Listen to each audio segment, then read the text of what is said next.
آج خدا کے زندگی بخش پاک کلام میں سے ہم سیکھیں گے کہ جو عہد کا صندوق خدا نے بنوایا تھا اس کا مقصد کیا تھا، اس صندوق کے اندر کیا تھا، اور اب وہ صندوق کہاں پر ہے۔ تو آج ہم خدا کے کلام میں سے ان ساری باتوں کو سیکھیں گے کہ خدا نے عہد کا صندوق کیوں بنوایا تھا، اس کا مقصد کیا تھا، اس کے اندر جو 3 چیزیں تھیں ان کا کیا مقصد تھا، اور اگر خدا اس صندوق کو بنوا کے اپنی موجودگی کا احساس دلانا چاہتا ہے تو آج ہم جب خدا کی حضوری میں ہیں تو آج صندوق کیوں نہیں ہے؟ یہ بھی خدا کا گھر ہے، یہ بھی خدا کی ہیکل ہے، تو آج وہ صندوق کہاں پر ہے؟ کیا آج اس کی ضرورت نہیں ہے؟ بائبل مقدس میں سے ہم سیکھیں گے۔ آئیے سب سے پہلے میرے ساتھ گنتی کی کتاب اس کا 10واں باب نکالیں، اس کی 33ویں آیت مقدسہ سے پڑھیں گے۔ لکھا ہے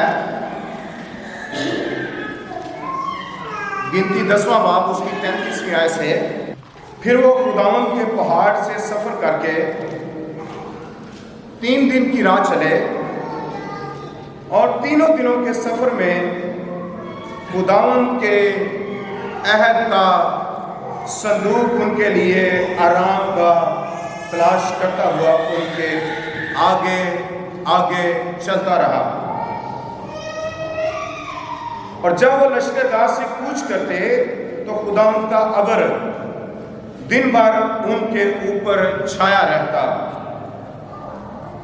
اور صندوق کے کوچ کے وقت موسیٰ یہ کہا کرتا تھا،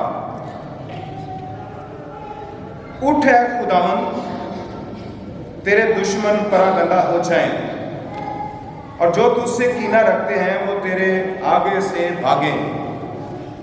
اور جب وہ ٹھہر جاتا تو وہ یہ کہتا، اے خداوند، ہزاروں ہزار اسرائیلیوں میں لوٹ کر آ۔ کلام مقدس کے پڑھے، سنیں اور سمجھے جانے پر خدا کی برکت ہو۔ سب ایک آواز میں کہیں گے آمین۔ پریز دی لارڈ، خدا کی تعریف۔ تو اس میں کوئی شک نہیں ہے کہ عہد کے صندوق کی بابت خدا کا ایک الہی بید اور مکشف ہے جو اس کے اندر چھپا ہوا ہے۔ تو آج خدا کے کلام میں سے جب ہم اس کی تلاوت کو سن رہے ہیں کہ خدا نے ایک صندوق جو ہے وہ بنوایا تھا،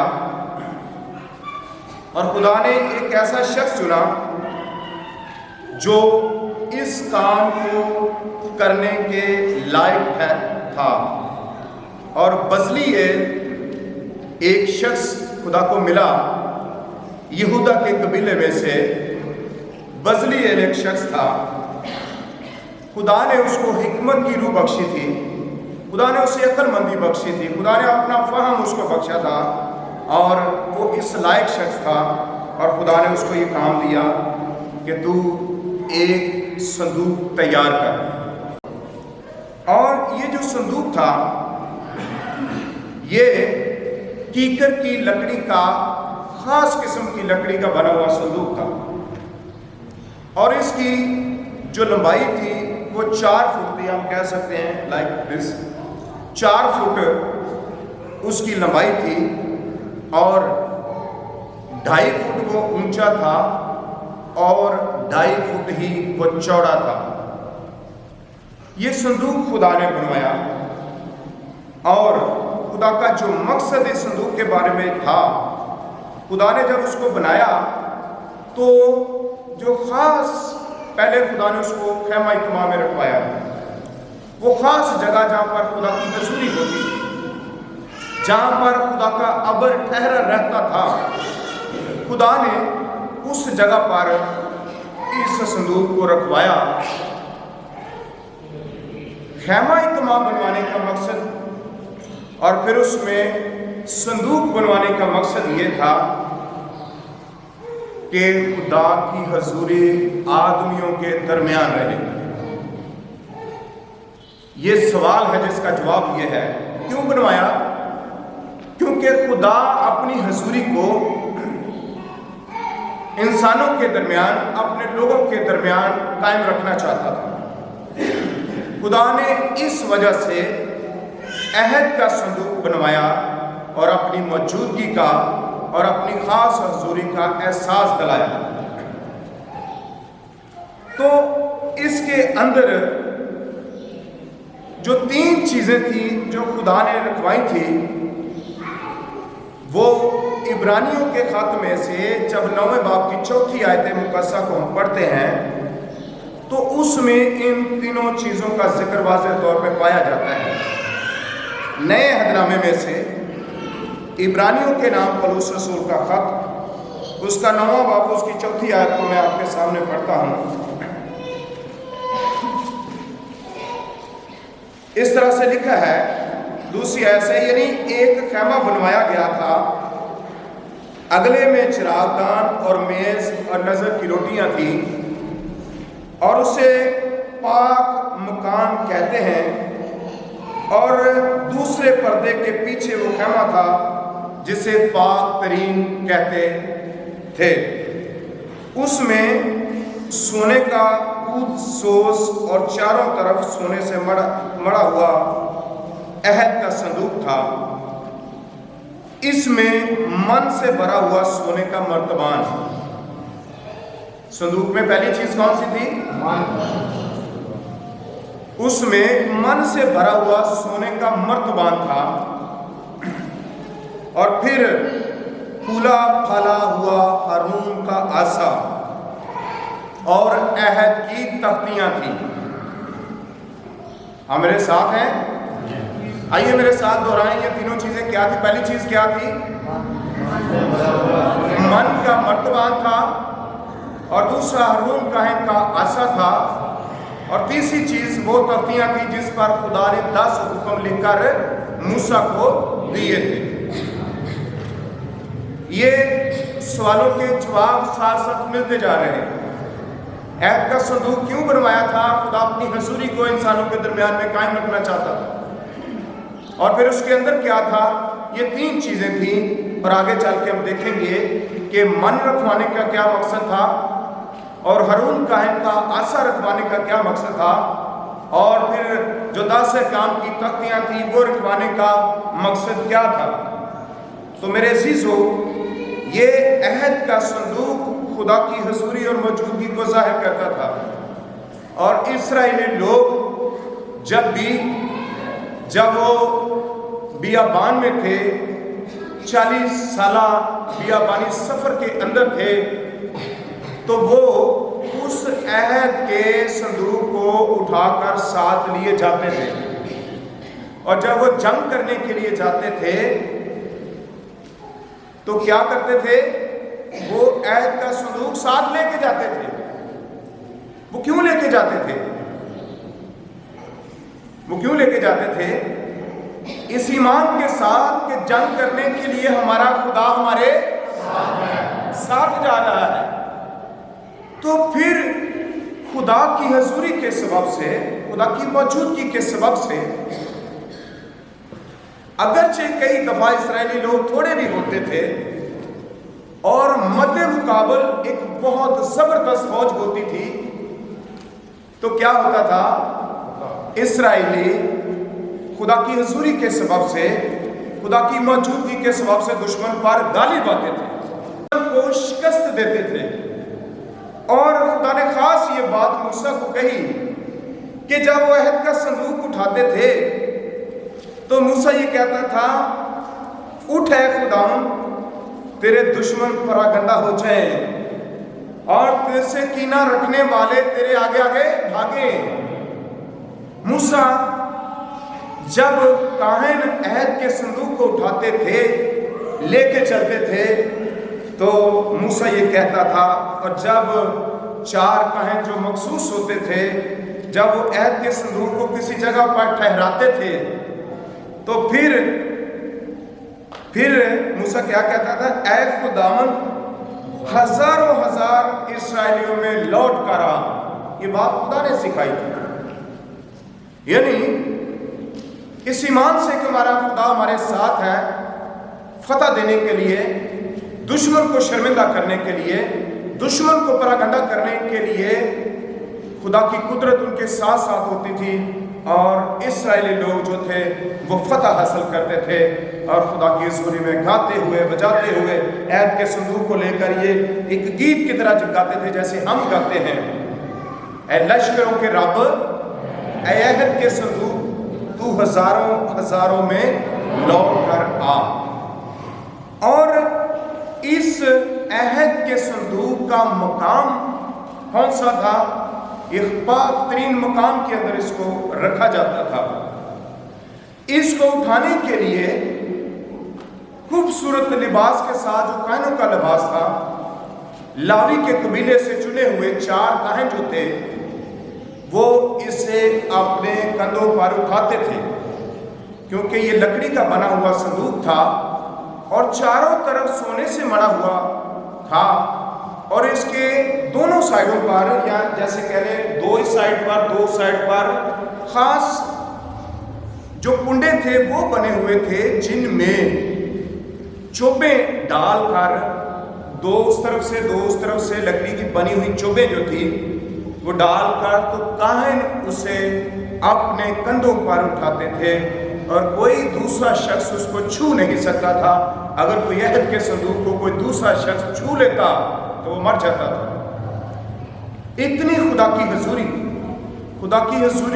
اور خدا کی موجودگی ان کے ساتھ ساتھ تھی، اور خدا یہ احساس دلاتا تھا کہ اگر میں تم کو مصر کی غلامی سے نکال کر لایا ہوں تو خداوند فرماتا تھا کہ میں تمہارے ساتھ ہوں۔ خدا کبھی بادل کے ستون میں سے ہو کر، رات کو وہ چاند کی روشنی میں سے ہو کر خدا اپنے لوگوں کو یہ احساس دلاتا تھا کہ میں تمہارے ساتھ ہوں۔ اور یہ خدا کی محبت ہے انسان کے لیے، یہ خدا کا پیار ہے کہ خدا کبھی بھی اپنے لوگوں کو چھوڑتا نہیں ہے، بلکہ خدا اپنے لوگوں کے ہمیشہ ساتھ ساتھ رہتا ہے۔ پہلا سموئیل 5واں باب اس کی پہلی آیت سے 7ویں آیت تک پڑھیں تو وہاں پر ایک واقعہ ملتا ہے جب فلسطینیوں کے ساتھ اسرائیلیوں کی جنگ ہوتی ہے تو وہ اسرائیل کو شکست دے کر عہد کے صندوق کو وہ فلسطین میں لے جاتے ہیں، اور ان کو یہ احساس نہیں تھا کہ ہم یہ کیا کر رہے ہیں۔ وہ جب صندوق کو لے کر جاتے ہیں تو چونکہ اس صندوق کو اٹھانے کے لیے خاص خدا کے خادم مقرر کیے گئے تھے، اور اگر کوئی دوسرا اس کو چھوتا تھا تو وہ مر جاتا تھا۔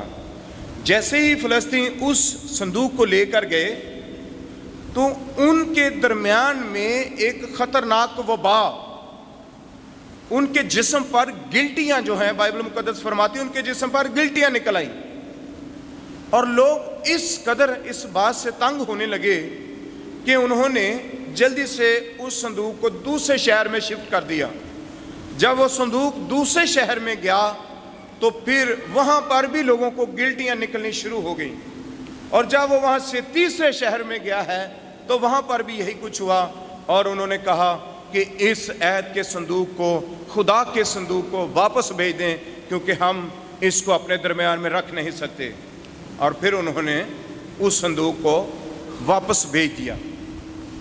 عہد کا صندوق خدا کی حضوری کا احساس رکھتا ہے، لیکن اگر کوئی اس کو کسی طریقے سے، جیسے میں نے بتایا کہ فلسطین اسے جنگ میں جیتنے کے سبب سے اسے لے گئے، مال و دولت بھی لوٹ کر لے گئے، اور ساتھ انہوں نے یہ سمجھا کہ یہ ان کی فتح کا راز ہے، ہم اس کو بھی ساتھ لے جاتے ہیں، لیکن ان کے لیے وہ صندوق مشکل کا باعث بن گیا۔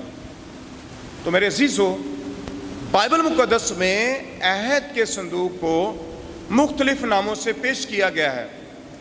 بائبل مقدس میں غالباً 93 مرتبہ 93 ٹائمز عہد کے صندوق کے لیے مختلف القاب استعمال ہوئے ہیں۔ اس میں 26 دفعہ صندوق کا لفظ استعمال ہوا ہے۔ عہد کا صندوق لفظ 32 دفعہ استعمال ہوا ہے، اور خداوند کا صندوق 6 دفعہ استعمال ہوا ہے، اور شہادت کا صندوق جو ہے وہ 16 دفعہ یہ لفظ استعمال ہوا ہے۔ یہودا کا صندوق 1 دفعہ استعمال ہوا ہے۔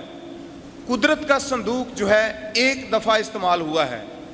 پاک صندوق کے نام سے 1 دفعہ استعمال ہوا ہے، اور چوبی صندوق جو ہے 1 دفعہ استعمال ہوا ہے۔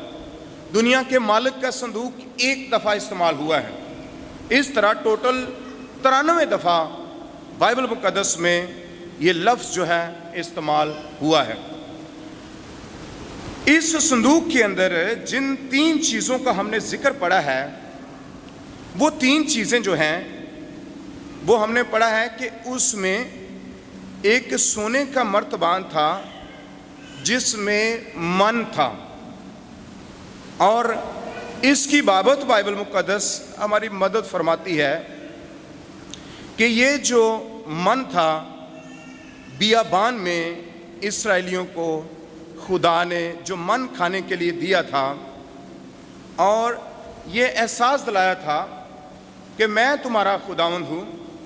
جب وہ خدا پر بڑبڑاتے تھے اور مصر کو یاد کرتے تھے، مصر کی سہولتوں کو یاد کرتے تھے، روٹی کو یاد کرتے تھے، گوشت کو یاد کرتے تھے، اور سبزیوں اور پھلوں کو یاد کر کر کے خدا پر گلے کرتے تھے، تو خدا نے اپنی قدرت کا احساس دلانے کے لیے آسمان سے من برسا کر ان کو یہ احساس دلایا کہ میں تمہیں کھانے کے لیے یہ روٹی دے رہا ہوں۔ اگرچہ مکاشفہ کی کتاب میں بھی اور زبور پاک کی کتاب میں اس کا خاص ذکر ہمیں نظر آتا ہے کہ یہ جو من ہے، زبور 78 کی 24ویں اور 25ویں آیت کو پڑھیں تو بائبل مقدس فرماتی ہے کہ خدا نے اپنے لوگوں کو فرشتوں کی خوراک بخشی تھی۔ اب کچھ لوگ یہ کہتے ہیں کہ آسمان پر فرشتے خوراک کھاتے ہیں، من کھاتے ہیں۔ یہ ایک روحانی اصطلاح ہے، اور یہ ایک علامتی بات ہے کہ خدا نے اس سے بہترین غذا انسانوں کو دی، حالانکہ فرشتوں کو وہ نورانی مخلوق ہے، ان کو خوراک کی ضرورت نہیں ہے، لیکن یہ ایک علامتی بات ہے۔ اور خدا نے آسمان سے من برسا کر اپنے لوگوں کو ان کی ضرورتوں کو پورا کیا۔ اب خدا کا مرتبان کے اندر من رکھنے کا مقصد کیا ہے؟ اس کی تکمیل جب نئے عہد نامے میں ہوتی ہے تو یسوع مسیح نے اپنی بابت فرمایا کہ میں وہ روٹی ہوں جو آسمان سے، جی بولیے، اتری ہوں۔ میں وہ روٹی ہوں جو آسمان سے اتری ہوں، اور جو کوئی اس روٹی میں سے کھائے گا وہ پھر کبھی بھوکا نہیں ہوگا۔ اور اسی کے ساتھ خدا نے یہ کہا کہ جو اس چشمے میں سے جو میں اسے پینے کے لیے دیتا ہوں، جو اس میں سے پیے گا وہ پھر کبھی پیاسا نہ ہوگا۔ دیکھیں، انہوں نے بیابان میں، کلام میں لکھا ہے، ہمارے باپ دادا نے بیابان میں من کھایا اور وہ مر گئے، لیکن یسوع مسیح کی بابت یہ ہے کہ جو اس خوراک میں سے، اس من میں سے جو یسوع مسیح ہے، جو آسمان سے اتری ہوئی روٹی ہے، اگر کوئی اس میں سے کھاتا اور پیتا ہے تو اب تک جیتا رہے گا۔ یہ خداوند یسوع مسیح کی وہ قدرت ہے، اس کی انسانوں کے ساتھ وہ محبت ہے، وہ پیار ہے جو خدا لوگوں سے کرتا ہے۔ جب ہم اشعیا بانی کو لیتے ہیں تو پہلے کرنتھیوں 11ویں باب میں سے پڑھتے ہیں تو رسول یہ کہتا ہے کہ یہ بات مجھے خداوند سے پہنچی اور میں نے تم کو بھی پہنچا دی کہ جب یسوع مسیح نے شاگردوں کے ساتھ روٹی لی اور توڑ کر دی اور کہا یہ میرا بدن ہے جو تمہارے لیے، اس سے کھاؤ اور میری یادگیری میں یہی کیا کرو، اور پھر پیالہ بھی لیا، تو خداوند یسوع مسیح کی محبت میرے اور آپ کے ساتھ یہ ہے کہ وہ تو اپنا بدن اور اپنا خون کھانے کے لیے دیتا ہے۔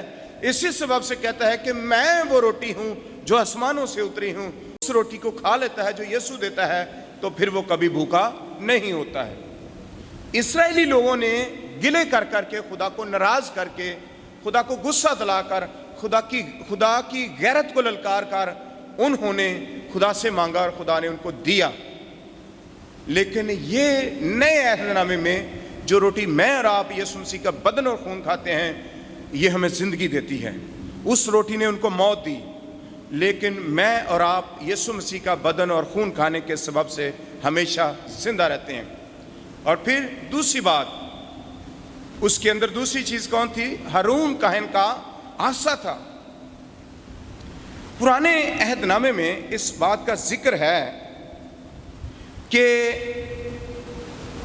جب اسرائیل کے 12 قبیلے جو تھے وہ موسیٰ کے ساتھ لڑائی جھگڑا کرتے تھے، اور جو کہانت لاوی کے قبیلے کو ملی تھی اس کو بھی وہ چیلنج کرتے تھے، اور وہ گلے شکوے کرتے تھے کہ آپ زیادہ روحانی ہیں، آپ زیادہ خدا کے قریب ہیں، آپ زیادہ خدا کی خدمت کر سکتے ہیں۔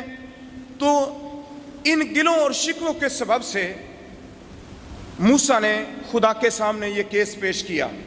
تو خدا نے موسیٰ کو کہا کہ سارے قبیلوں کو اکٹھا کرو، ان کو میں یہ بتانا چاہتا ہوں کہ میں نے اگر لاوی کے قبیلے کو چنا ہے اور اس میں ہارون کے قبیلے کے لیے میں نے کہانت کی خدمت مقرر کی ہے کہ سردار کاہن انہی میں سے ہو، تو میں آج ان سارے قبیلوں کو بتانا چاہتا ہوں، سب لوگ ایک ایک آسا لے کر آئیں۔ 12 قبیلوں کے 12 سردار چنے گئے اور وہ ایک ایک آسا لے کر آئے، اور وہ آسا لا کر انہوں نے موسیٰ کو پیش کر دیا۔ کتنے قبیلے تھے؟ یہاں سے بتائیں کتنے قبیلے تھے؟ تو آسے کتنے لانے چاہیے تھے؟ 12 آسے لے کے آئے۔ ایک آسا جو تھا لاوی کے قبیلے میں سے ہارون کاہن کے نام سے چنا گیا کہ یہ بطور وہ تھا مذہبی رہنما، لیکن اس کو قبیلے کے سردار کے طور پر بھی یہاں پر پیش کیا گیا۔ 11 قبیلے سرداروں کے حساب سے لائے، لیکن جو ہارون کے نام سے جو پرچی نکلی تھی اس میں ہارون کاہن کے نام سے آسا لایا گیا، اور وہ 12 کے 12 قبیلوں کے نام سے اور 11 قبیلوں کے نام سے 12واں ہارون کے نام سے آسا لا کر پاک ترین مقام میں عہد کے صندوق کے پاس رکھ دیا گیا۔ جب اگلا دن ہوا تو خدا نے ثابت کیا کہ میں نے کس کو چنا ہے، تو ہارون کاہن کے آسا پر کیا نکلی؟ کونپلیں نکلی، اور اس میں سے شگوفے پھوٹے اور پکے بادام ان کے اوپر لگے ہوئے تھے۔ راتوں رات یہ کام ہو گیا۔ تو صبح کو خدا نے کہا یہ سب کو دکھا دے، تو سب نے دیکھا یہ کس کا آسا ہے؟ تو کس کا تھا؟ ہارون کاہن کا آسا تھا۔ تو انہوں نے دیکھا، جو دوسرے قبیلوں کے سردار تھے جن کے آسے تھے، تب ان کو یقین ہوا کہ واقعہ ہی موسیٰ کی معرفت خدا نے جو ہارون کاہن کو سردار کاہن کے طور پر چنا ہے، خدا نے واقعہ ہی ثابت کیا ہے۔ اس آسا کے اوپر راتوں رات کونپلیں نکل آئیں اور پھول نکل آئے، اور اس کے اوپر پکے بادام لگ گئے، اور خدا نے ثابت کیا کہ میں نے ہارون کاہن کو، اس کے خاندان کو سردار کاہن ہونے کے لیے چنا ہے۔ اب نیا عہد نامہ یہ کہتا ہے کہ سردار کاہن جو تھا وہ انسانوں کی خطاؤں کو لے کر اور قربانیوں کا خون لے کر سال میں ایک بار پاک ترین مقام میں جاتا تھا۔ جو ہمارا ابدی سردار کاہن ہے، ہاللیلویا، وہ ہمارا ابدی سردار کاہن ہے، وہ ایک ہی بار اپنا خون لے کر آسمان پر باپ کی حضوری میں چلا گیا، اور اب وہ باپ کی دائنی طرف بیٹھا ہے۔ تو وہ کیا کرتا ہے وہاں پر؟ وہ ہماری شفاعت کرتا ہے، کیونکہ اس کی بابت لکھا ہے کہ وہ ہمارا ابدی سردار کاہن ہے۔ تو جو وہ کہانتی نظام تھا اس کی تکمیل